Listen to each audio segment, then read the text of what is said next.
So welcome guys. Today we are going to talk about Spirogyra.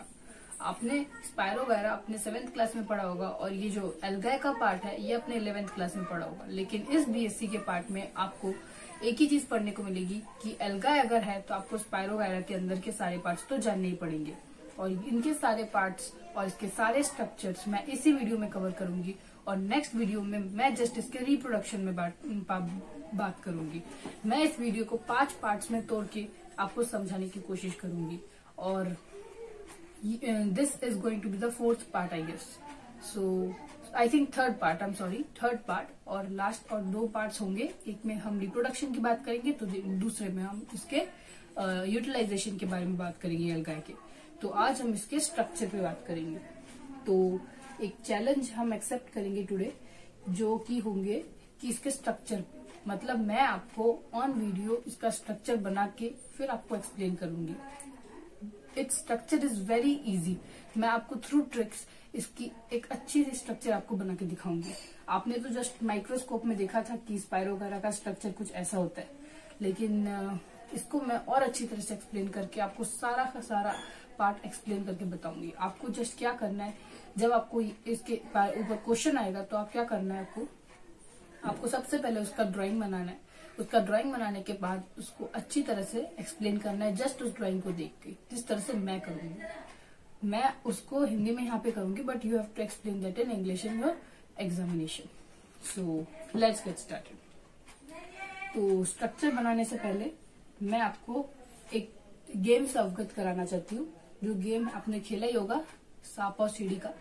तो वही game है कि मेरे को एक सीढ़ी बनाना है। जस्ट Spirogyra कुछ नहीं है, एक सांप और सीढ़ी का ही मिक्सचर है। ये है एक सीढ़ी और इसको अच्छी तरह से इसका एक लैडर बना दो। ये तो आप आराम से बना सकते हैं।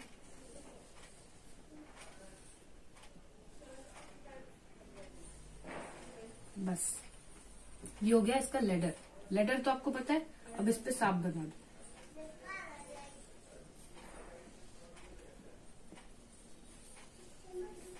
हो गया। This is a Spirogyra। एक सांप बन गया और एक सीढ़ी बन गया। That's it. अब ये सांप के अंदर जो कंटेंट होगा हम उसके बारे में भी पढ़ेंगे और इसके साइड में भी जो कंटेंट होगा सीढ़ी के साइड में उस पर भी हम बात करेंगे।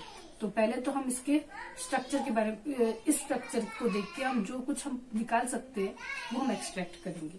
पहली बात तो ये कि जब मैंने आपको फर्स्ट वीडियो के स्टार्टिंग में बताया कि Spirogyra ही हमारे दिमाग में आता है जब हम एल्गाई के बारे में बात करते हैं, तो Spirogyra क्या हुआ, ये बहुत ही ज्यादा कॉमन एल्गाई आपको देखने को मिलेगा।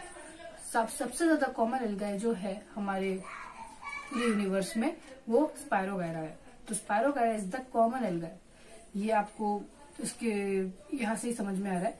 तो I will say just common right here, just common here. Okay, अब हम दूसरे पार्ट की बात करते हैं। This is multi cellular. अब मैं ये बना चुकी हूँ। ये अब ये क्या है, ऐसे तो मैंने मजाक से बोल दिया कि एक लैडर है, लेकिन अगर हम इसको सीरियसली अगर as a botany point of view से देखें तो ये कोई लैडर नहीं है, ये कंपार्टमेंट्स है। आपको ये चीज देखने को मिल रही होगी ऐसे ऐसे। तो ये क्या है, ये कंपार्टमेंट्स है। ओके, और ये इन्हीं कंपार्टमेंट्स को सेल कहा जाता है। ये जो कंपार्टमेंट्स आपको दिख रहे हैं ना, ये सारे सेल्स है। तो अगर एक बॉडी में इतने सारे सेल है तो इसको हम यूनिसेलुलर तो नहीं बोल सकते ऑफ कोर्स, तो इसको हम मल्टी सेलुलर बोलेंगे। सो दे आर मल्टी सेलुलर। अच्छा, अगर हम इसके ब्रांचेस की बात करें तो आपको इसकी कोई ब्रांच देखने को मिल रहा है क्या? क्या एक ट्री की तरह इसके अंदर कोई ब्रांच है क्या? ऑफ कोर्स नहीं। तो इसमें तो ये क्या हो गया, अनब्रांच्ड। अच्छा ठीक है। नाउ अब इसके टच पे बात करते हैं। जब आप इसको किसी लेबोरेटरी, आपके स्कूल के लेबोरेटरी में, आपके कॉलेज की लेबोरेटरी में अगर आप देखेंगे इसको Spirogyra को, अगर आप इसको माइक्रोस्कोप के अंदर देखने की सोचेंगे, तो अगर आप माइक्रोस्कोप में अगर इसको देखोगे तो आप प्लीज एक बार Spirogyra को टच करके देखना। आपको ये देखने को मिलेगा कि एक Spirogyra जो है वो बिल्कुल ही ज्यादा स्लिपरी टच का है। आपको मैं होमवर्क देना चाहती हूँ कि जब आप किसी small water bodies like lakes और पॉन्ड्स जैसे प्लेसेस में अगर आप विजिट करते हैं तो आप क्या करना, उसके साइड में जो पत्थर होते हैं उन्हीं पत्थरों के पास देखने आपको एल्गाई देखने को मिल जाएंगे, और वो एल्गाई कुछ कोई और नहीं, स्पायरोगायरा ही होंगे।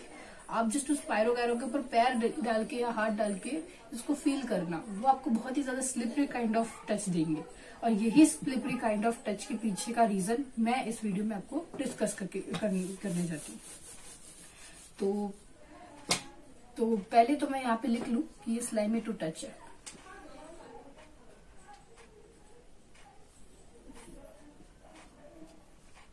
अच्छा, अब मैं बात करती हूँ कि ये स्लाइमी टू टच कैसे है।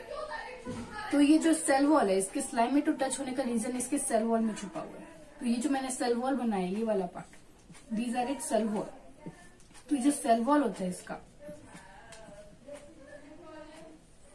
इसका जो सेल वॉल होता है वो दो चीज से बना है। आपको पता है कि एक तो सेल्यूलोज होगा, ये तो एज इट इज है कि हर प्लांट में सेल्यूलोज होता ही है, तो आप सेल्यूलोज तो लिख ले, लेकिन दूसरा पार्ट जो है वो है इसमें पेक्टोज।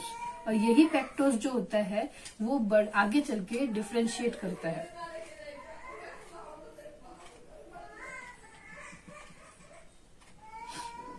और यही डिफ्रेंशिएट करके बनता है पेक्टिन, और यही पेक्टिन रिस्पॉन्सिबल होता है म्यूसिलेजिनस कवरिंग का। और म्यूसिलेजिनस कवरिंग से मेरा मतलब है slimy to touch.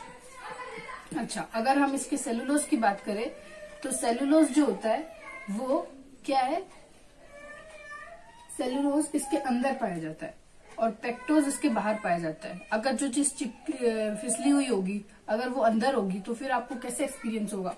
Of course उसको बाहर होना पड़ेगा, तभी आपको एक्सपीरियंस होगा। तो ये चीज आपको बाहर एक्सपीरियंस होता है, that is why it is present outside, but cellulose is present inside. अच्छा, अगर हम इसके, तो आपको स्लाइमी टू टच का रीजन पता चल गया। अच्छा ठीक है, अब हम इसके स्ट्रक्चर पे और थोड़ा गौर फरमाते हैं। तो आपको ये देखने को मिलेगा कि मैंने सेल सेल सेल इस तरह से बनाया। क्या आपको इसका सर और इसका पैर देखने को मिल रहा है? ऑफ कोर्स नहीं। तो इसका अगर हमको सेल और पैर देखने को नहीं मिल रहा है तो इसका मतलब क्या है कि इसका कोई हेड और टेल नहीं है। ये इसका हर एक सेल एक जैसा है, जस्ट लाइक अर्थवॉर्म, है ना। तो नहीं, अर्थवॉर्म तो हम नहीं कह सकते, लेकिन हाँ हम इसको ये कह सकते कि एक ट्रेन की तरह, जिसका ट्रेन का तो सर और पैर होता है, लेकिन ट्रेन के कंपार्टमेंट्स होते हैं, उनमें कोई अलग सी बॉडी नहीं होती। इनमें कोई एक पार्ट में लिवर, एक में किडनी, ऐसा कुछ नहीं होता। सारा का सारा सेल एक जैसा ही होता है। तो we can say that its cells are embedded and they are alike throughout the filament. So cells are alike throughout the filament.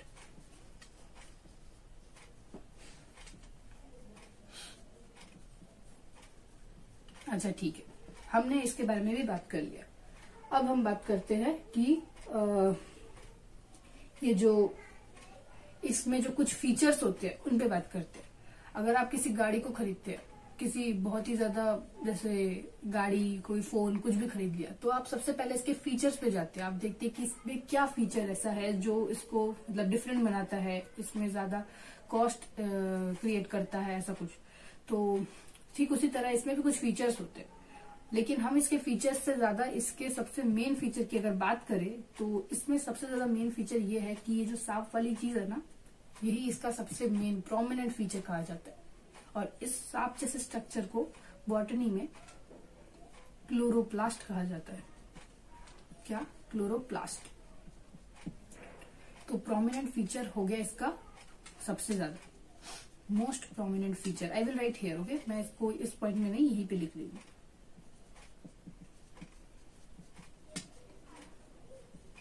अच्छा, क्लोरोप्लास्ट हो गया इसका सबसे ज्यादा प्रोमिनेंट फीचर।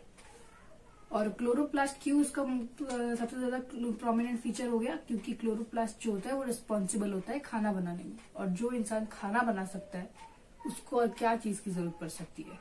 तो ठीक इसी तरह क्लोरोप्लास्ट हो गया इसका सबसे ज्यादा प्रोमिनेंट फीचर। अच्छा ठीक है, अच्छा अब हम बात करते हैं कि ये कहाँ पे रहता है।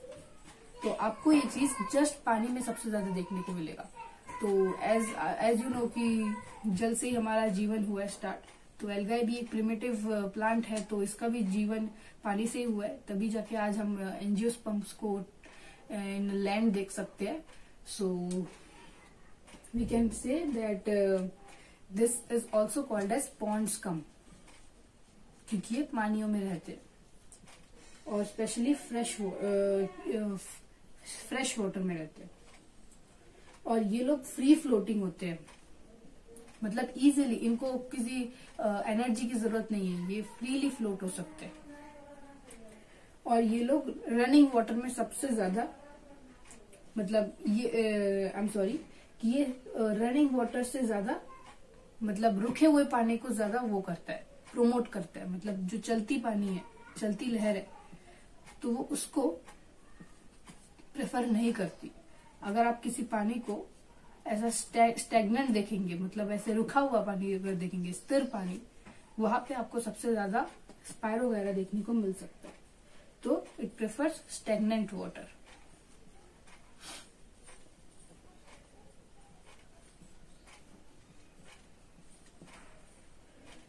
मैं इसको रेदर देन रनिंग वाटर नहीं लिखना चाहती, जस्ट आपको इससे आपको अंदाजा हो सकता है। अच्छा ठीक है,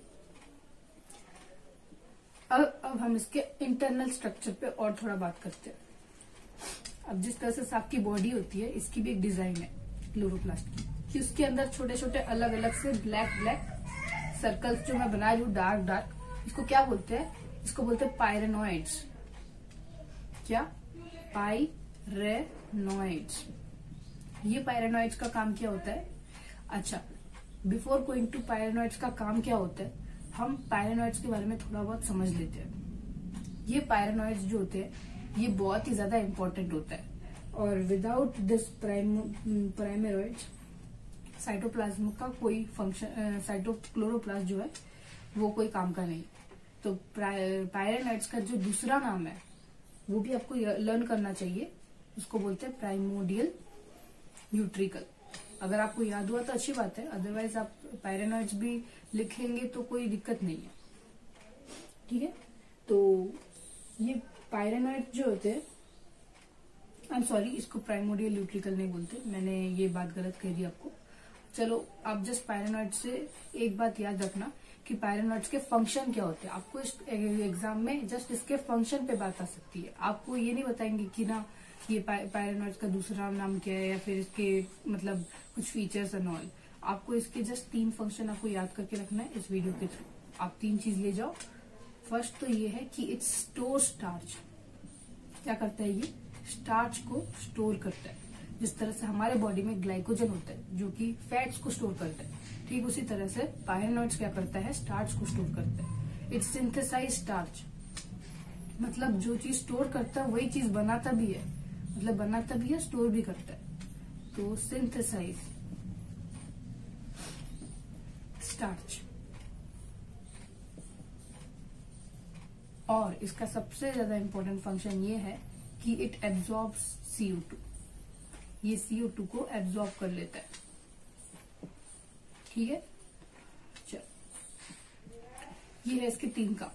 जो CO2 को प्लांट एब्जॉर्ब करता है, तो उसके लिए पायरेनॉइड्स यहाँ पे रिस्पॉन्सिबल है। इसमें हर एक प्लांट में पायरेनॉइड्स रिस्पॉन्सिबल नहीं होता है, ये आपको भी पता है। अच्छा, अब सेल को क्या बोलते हैं? सेल के अंदर 2 चीज होती है, एक तो सेल ऑर्गेनेलीज और एक तो साइटोप्लाज्म। जो पार्ट सेल ऑर्गेनेलीज से कवर्ड नहीं होता उसको क्या बोलते हैं? साइटोप्लाज्म। तो ये पूरा पार्ट जो हम देख रहे हैं, ये पूरा पार्ट, इसको क्या बोलते हैं? साइटोप्लाज्म। इसको क्या बोलते हैं? साइटोप्लाज्म। और ये चीज मैं यहाँ पे लिखना चाहती हूँ, साइटोप्लाज्म। अब यही साइटोप्लाज्म आगे चल के डिफरेंशिएट करके साइटोप्लाज्मिक स्ट्रैंड बना देता है। आपने ये पढ़ा है ना, आगे चल के पेक्टिन बनाता है, ठीक इसी तरह से इसका भी कुछ मॉडिफिकेशन है। ये साइटोप्लाज्मिक स्ट्रैंड बना देता है, लेकिन इसका काम क्या होता है वो मैं आपको बताती हूँ। हर एक सेल के बीच में एक हीरा होता है, यहाँ पे एम्बेडेड। जो ये हीरा होता है ना, ये हीरा कुछ और नहीं होता, ये हीरा होता है न्यूक्लियस, जो कि ब्रेन होता है हर एक सेल का। आपको भी पता है, बिना न्यूक्लियस के कोई इंसान जिंदा कैसे रह सकता है? तो हम उसको फिर वही बोल देते हैं ना, dead cell.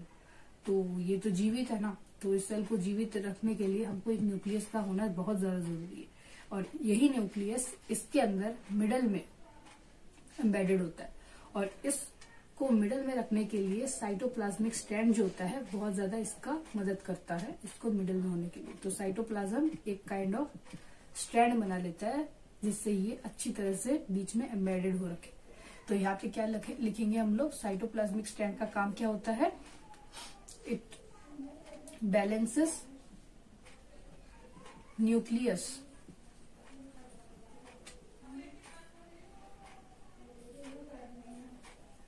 in the middle of the cell।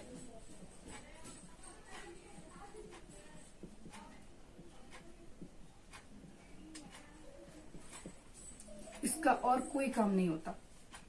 अच्छा ठीक है, last but not the least आपको जस्ट इसके बारे में बात कर लेती हूँ मैं।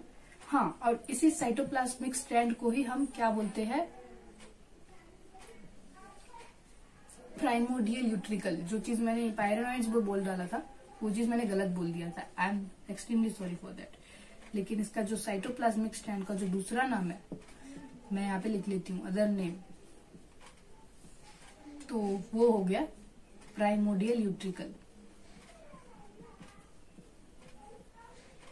अच्छा ठीक है, अब मैं last but not the least जो बात करना चाहूंगी आपसे वो ये है, इसके इस साइड में, चार साइड में, ये जो सांप के अंदर नहीं, ये सांप के बाहर होता है, ये भी एक ऑर्गेनेली ही है। क्या आप गैस कर सकते हैं? जी हाँ, इसको वैक्यूल बोलते हैं। और वैक्यूल का काम यहाँ पे क्या होता है आपको पता है? वैक्यूल का काम यहाँ पे होता है to remove excess water from the body. और इसके बारे में, इसका काम जो है आपको अगर अभी आपको याद नहीं हुआ तो आप टेंशन मत लीजिए, मैं आपको नेक्स्ट वीडियो में वैक्यूल का फंक्शन अच्छी तरह से एक्सप्लेन कर दूंगी, क्योंकि ये वाला जो फंक्शन है ये हर जगह रिपीट हो रहा है आगे। अगर हम देखें रिप्रोडक्शन जैसे टॉपिक्स में, तो आपको वैक्यूल का जो रिप्रोडक्शन है ये आपको आगे के टॉपिक्स में बहुत देखने को मिलेगा। तो उस टाइम पे मैं आपको बताऊंगी ये कब काम करता है। जस्ट आपको इस वीडियो के थ्रू ये लेके जाना है कि जो वैक्यूल जो होता है वो रिमूव करता है एक्सेस वाटर। जिस तरह से हमारे बॉडी में वो क्या बोलते हैं, किडनी काम करता है ना, ऑस्मो रेगुलेशन टाइप, ठीक उसी तरह से ये वैक्यूल का क्या करता है, remove excess water from the body. That's it. So thank you very much for the video, for watching this video. आप अगर इतना भी लिख के आ जाएंगे अपने एग्जाम में, then you will definitely score full marks in this examination. So be consistent with my video and make sure to hit the like button and don't forget to subscribe my channel.